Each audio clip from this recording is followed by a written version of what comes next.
swinging out of the MCU? Find out on today's Nerdist News.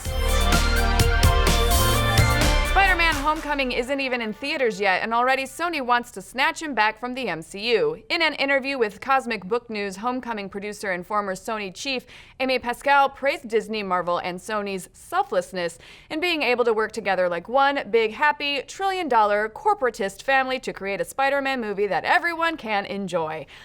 But then she said this, quote, "One of the things that I think is so amazing about this experience is that you don't have studios deciding to work together to make a film very often. In fact, it may never happen again after we do the sequel." I'm sorry, what? Why so grabby, Pascal? We're still months away from Spider-Man's triumphant return to solo films. This is like deciding your child's college future before it's even born. Now, there was a time when describing the Sony-Marvel relationship as rocky was an understatement. They were like the Amber Rose and Wiz Khalifa of the corporate entertainment world, and it all seemed to center around Spider-Man. Sony secured the rights to Marvel's friendly neighborhood intellectual property back at the top of the century and refused to let go, plunking out 5 Spidey films since 2002, some good, some the direct opposite of good. Things were looking bad for Marvel, who desperately wanted the character back based on the explosive success of Disney/Marvel's expanded universe. There were arguments, threats. Marvel wanted to buy the character back. Sony said, "Go F yourselves." It was a thing. But then in 2015, the companies agreed to a sort of shared custody of the web-slinger, and soon after that signed Tom Holland to a 6-movie deal, successfully integrating him into the MCU for the first time in Captain America: Civil War. Since then, things have appeared pretty hunky-dory. Holland has been slated for 2 more team-ups, most likely in the Infinity War saga, and 2 more solo flicks after Homecoming. In fact, Sony and Disney/Marvel have already signed the papers on the sequel, so why in God's name is Amy suggesting that Sony might welch after the final film?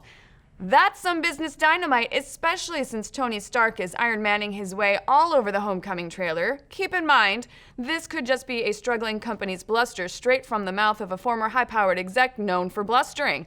But what if it's not? Let's break down what we know.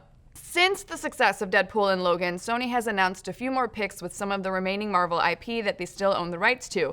This means you can expect a hard R-rated Venom standalone with talks of a Silver Sable/Black Cat solo film and a Suicide Squad-esque Sinister Six movie underway. So Sony and Amy Pascal could be looking far down the road, licking their lips at the prospect of an extended universe of their own. They might be thinking that if this movie hits it big, they can just traipse off with Spidey in tow, just so that they can build an empire from the rubble of their past failures. It's a legit strategy. Let Marvel do all of the heavy lifting and reap the rewards with renewed interest in a character they have historically blown.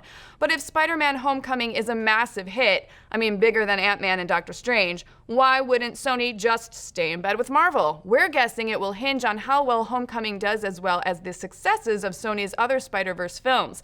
If Homecoming is huge, Sony will most likely stay. If it's meh, and Venom becomes the next Deadpool, it might make more sense to abscond with Spidey like a thief in the night so that they can beef up their slate with more than Marvel leftovers. But in the end, we'll just have to wait and see.